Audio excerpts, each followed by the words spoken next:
Hello friends, नमस्कार। मैं अनुराग सिंह। आज के हिस्ट्री क्विज में आपका स्वागत है। आज हम मुग़ल काल का संपूर्ण इतिहास का पार्ट 1 देखेंगे। अभी तक हमने एंशिएंट हिस्ट्री ख़त्म कर लिया, सल्तनत काल ख़त्म कर लिया। आज हम मुग़ल काल का देखेंगे। इस क्वेश्चंस में जाने से पहले आपसे रिक्वेस्ट है कि आप मेरे यूट्यूब चैनल को सब्सक्राइब करें, लाइक करें और अपने फ्रेंड्स में शेयर करें। बिना किसी देरी के आइए शुरू करते हैं। पहला प्रश्न, मुगल काल का पहला प्रश्न। मध्यकालीन भारत में सर्वप्रथम युद्ध में तोपों का प्रयोग किसने किया? यानी भारत में अगर युद्ध की बात करें तो युद्ध में तोपों का प्रयोग सबसे पहले किसने किया? शेरशाह सूरी, अकबर, शाहजहां या बाबर ने? तो इसका उत्तर हो जाएगा डी अर्थात बाबर। डी अर्थात बाबर। अगला प्रश्न देखते हैं। पानीपत के युद्ध में बाबर ने किस लोदी शासक को पराजित किया था? यानी उस समय लोदी वंश का शासक कौन था जिसको बाबर ने पराजित किया था? इब्राहिम लोदी, बहलोल लोदी, सिकंदर लोदी या अहमद खान लोदी? तो इस प्रश्न का उत्तर आइए देखते हैं। इस प्रश्न का उत्तर हो जाएगा इब्राहिम लोदी, यानी इब्राहिम लोदी। ओके, क्योंकि इब्राहिम लोदी अंतिम लोदी वंश का अंतिम शासक था और ये इब्राहिम लोदी यानी लोदी वंश जो था ये अफगान थे, अफगान के थे, यानी अफगान मुसलमान थे ये लोग।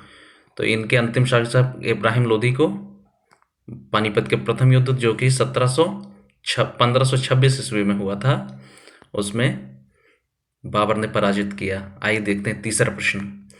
भारत ने, यहाँ पर नहीं शब्द गलती से छप गया, तो यहाँ पे भारत में मनसबदारी प्रथा किसने शुरू की? यानी भारत में मनसबदारी प्रथा शुरू करने का श्रेय किसे जाता है? आइए देखते हैं। ए सिकंदर लोदी, बी शेरशाह सूरी, अकबर और बाज बहादुर को। तो आपको पता है कि इस प्रश्न का उत्तर क्या होगा? मनसबदारी प्रथा किसने शुरू की? अकबर ने। अच्छा, मैं आपको मनसबदारी प्रथा के बारे में थोड़ा सा बता दूं कि मनसबदारी प्रथा जो अकबर ने शुरू की उसका श्रेय उसका जो प्रभावित हुआ अकबर, वो प्रभावित हुआ मुगल चंगेज खान से, मंगोल शासक चंगेज खान से। क्योंकि चंगेज खान की एक पद्धति दशमलव पद्धति या दशमलव प्रणाली, उससे प्रभावित होकर अकबर ने मनसबदारी प्रथा शुरू की, जो कमोवेश मनसबदारी प्रथा जैसी ही थी। अगला प्रश्न आइए देखते हैं। अकबरनामा और आईने अकबरी का लेखक अबुल फजल किस सूफी संत का पुत्र था? अच्छा, शेख मुबारक, शेख मोहम्मद, बैरम खान या महावत खान? तो अकबरनामा और आईने अकबरी का जो लेखक है वो कौन है? पहले तो ये दो प्रश्न, ऐसे मैंने प्रश्नों को डिजाइन किया है कि उससे आपको एक ही प्रश्न में 3-4 इंफॉर्मेशन मिल जाए, क्योंकि कम समय में अधिक से अधिक आपको लाभ हो सके। जैसे मैंने यहाँ पे 2 चीज़ें रख दी, अकबरनामा और आईने अकबरी का लेखक कौन है, पहले तो ये पता चल जाएगा कि अबुल फजल है। फिर वो किसका पुत्र है? तो वो शेख मुबारक का पुत्र है। इस प्रश्न का उत्तर हो जाएगा शेख मुबारक। लेकिन आपको 2 अतिरिक्त जानकारियाँ मिली हैं, एक तो अकबरनामा और दूसरी आईने अकबरी। आपको मैं बता दूं कि अकबरनामा नाम से अबुल फजल ने एक पूरी किताब लिखी जो 3 भागों में थी, उसका अंतिम भाग था आईने अकबरी। ठीक है, पांचवा प्रश्न हम देखते हैं। किस अंग्रेज लेखक ने अकबर के दीन ए इलाही धर्म को उनकी मूर्खता का स्मारक कहा? अकबर ने एक धर्म दीन ए इलाही चालू किया था जिसमें सारे धर्मों की जो अच्छी अच्छी बातें थी उनको रखा गया था। तो उसको किसने कहा? विंसेंट स्मिथ ने कहा, विलियम कुक ने कहा, विलियम हॉकिंस से या रॉल्फ स्पीच ने कहा? तो अकबर ने कहा, अकबर के दीन इलाही को उनकी मूर्खता कहने वाला विंसेंट स्मिथ नामक अंग्रेज था जो ये बोला। छठा प्रश्न आइए देखते हैं। शाहजहां के शासनकाल में कौन सा विदेशी यात्री भारत की यात्रा पर आया था? मनुची, इब्न बतूता, इत्सिंग या अब्दुल रज्जाक? ओके, इस प्रश्न का उत्तर हो जाएगा ए मनुची। मनुची शाहजहां के शासनकाल में भारत की यात्रा पर आया था, जबकि इनके बारे में मैंने आपको ऑलरेडी बता रखा है। इब्न बतूता कहाँ का था? मोरक्को का था। वो कब आया था? मोहम्मद बिन तुगलक के शासनकाल में आया था। अब्दुल रज्जाक कब आया था? अब्दुल रज्जाक आया था अब्दुल रज्जाक दक्षिण भारत के जब देवराय प्रथम संगम वंश का जब शासन चल रहा था तब आया था। संगम वंश के शासन के दौरान आया था अब्दुल रज्जाक। ठीक है। इत सिंह के बारे में आप लोग देखकर और कमेंट बॉक्स में आप बताएंगे कि इत सिंह कब आया था, किसके शासनकाल में आया था। ठीक है, ये आपके लिए होमवर्क है। 7वां प्रश्न हम देखते हैं कि जहांगीर के शासनकाल में मुगल दरबार में आने वाला पहला अंग्रेज कौन था? शाहजहां के शासनकाल में मुगल दरबार में आने वाला पहला अंग्रेज कैप्टन विलियम हॉकिंस था, कोलंबस था, क्लेमेंट एटली था या जॉर्ज फ्लायड था? ओके, इसका आंसर तो हो जाएगा ए, कैप्टन विलियम हॉकिंस। अब आपको बता दूं कि कोलंबस कौन था। कोलंबस, क्लीमेंट एटली और जॉर्ज फ्लायड के बारे में। क्लीमेंट एटली जो थे वो ब्रिटेन के प्रधानमंत्री थे। कोलंबस था जिसने क्या खोज किया था? उसने अमेरिका की खोज की थी। जॉर्ज फ्लायड जो था वो अभी एक अमेरिकन ब्लैक था जिसको अमेरिकी पुलिस ने गोली मार दी थी। ओके, 8वां प्रश्न अब देखते हैं। भारत में मुगल सत्ता की नींव किसने डाली?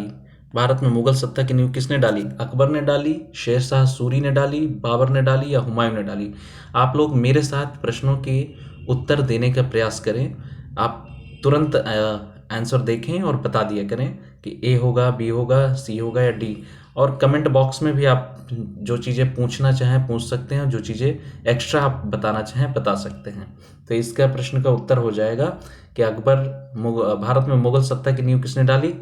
तो बाबर ने डाली, क्योंकि बाबर 1526 ईस्वी में भारत पर पानीपत के प्रथम युद्ध में इब्राहिम लोदी को पराजित करके भारत में मुगल सत्ता की नींव डाली। 9वां प्रश्न है कि बाबर ने अपनी आत्मकथा तुजुक ए बाबरी किस भाषा में लिखा? मंगोल भाषा में, फारसी भाषा में, अरबी या तुर्की भाषा में? इस प्रश्न का उत्तर हो जाएगा डी, अर्थात तुर्की भाषा में। जो बाबर था वो तुर्क था अर्थात, और वो चुगताई तुर्क था। तो उसने अपनी मूल भाषा, जो उसकी मातृभाषा थी, चुगताई तुर्की भाषा में उसने रचना किया है अपनी तुजुक बाबरी की। 10वां प्रश्न देखते हैं कि 1527 में मुगल शासक बाबर और राणा सांगा के मध्य कौन सा युद्ध लड़ा गया? 1527 ईस्वी में मुगल शासक बाबर और राणा सांगा के मध्य कौन सा युद्ध लड़ा गया? खानवा का युद्ध, बिलग्राम का युद्ध, चौसा का युद्ध या सूरजगढ़ का युद्ध? तो इस प्रश्न का जो उत्तर हो जाएगा वो हो जाएगा ए, खानवा का युद्ध।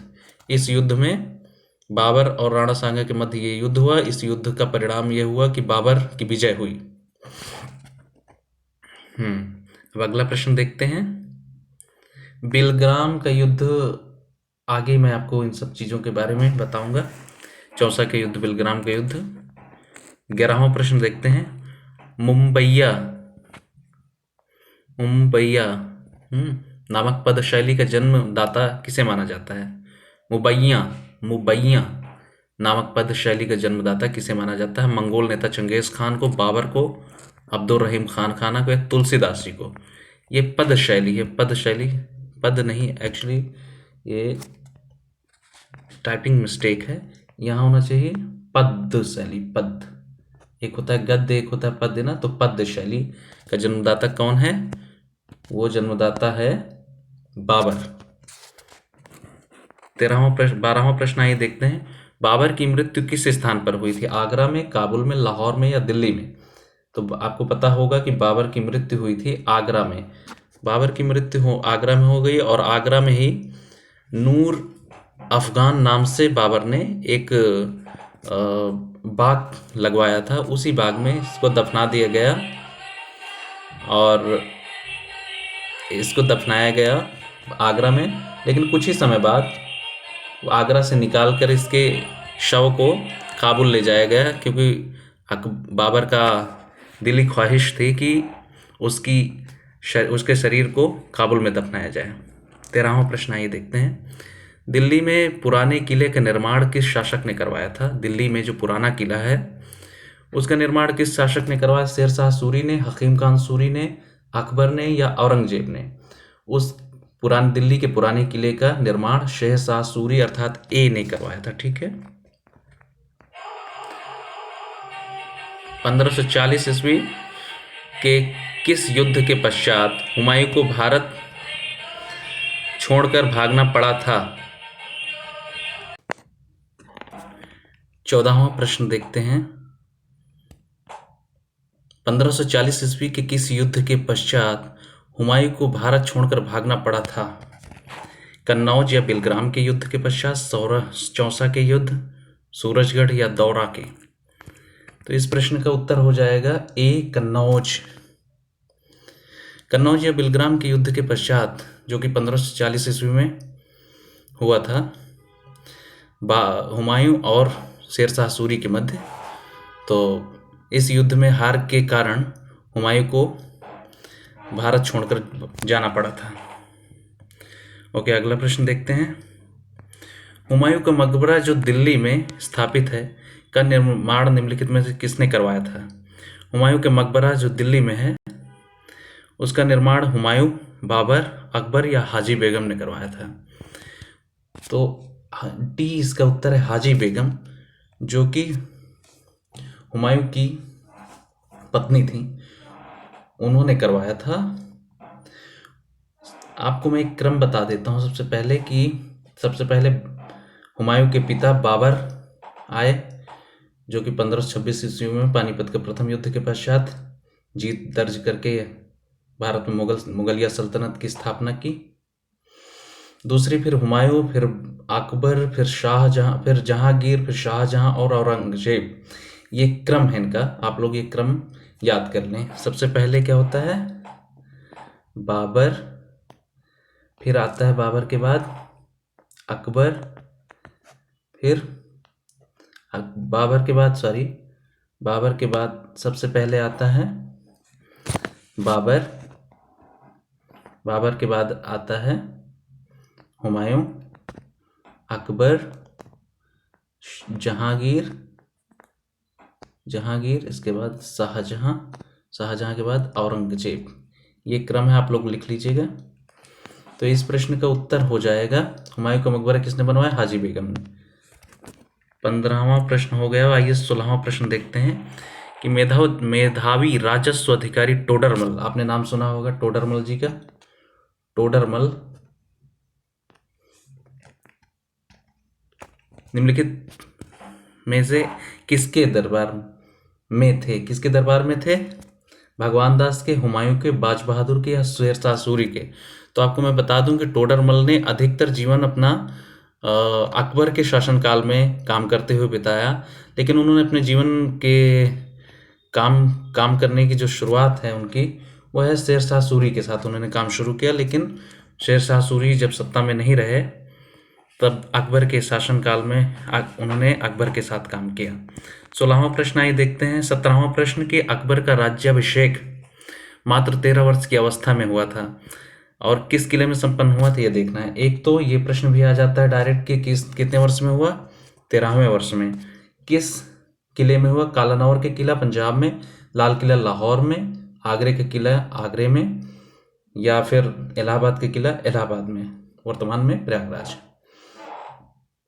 ये कलानौर का किला है पंजाब में, वहां पर अकबर का राज्याभिषेक हुआ था 13 वर्ष की अवस्था में। हुमायूं की मृत्यु का पता चलने पर वहीं पर उसको मुगलिया सल्तनत का ताज पहनाया गया। ओके, अगला प्रश्न देखते हैं। महान जो ग्रंथ है महाभारत का फारसी भाषा में अनुवाद बदायूं ने किया था। देखिए, एक तो आपको जानकारी ये मिल रही है कि महाभारत का किस भाषा में अनुवाद हुआ? फारसी में। किसने किया? बदायूं ने। अब उसका कह रहा है कि किस नाम से उन्होंने किया। रज्मनामा के नाम से, अनवर सुहेली के नाम से, मुंतखब उल तवारीख के नाम से, या मुंतखब उल लुबाब के नाम से।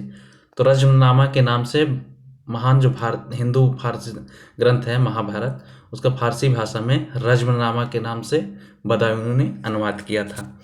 दूसरी चीज़ आपको यहाँ पे बता दूं, मुंतखब उल तवारीख जो बुक है वो पंचतंत्र जो विष्णु शर्मा द्वारा लिखी गई है, विष्णु शर्मा द्वारा पंचतंत्र लिखी गई ना, उसको मुंतखब उल तवारीख, सॉरी, उसको अनवार सुहेली के नाम से उसका जिक्र, उसका जो है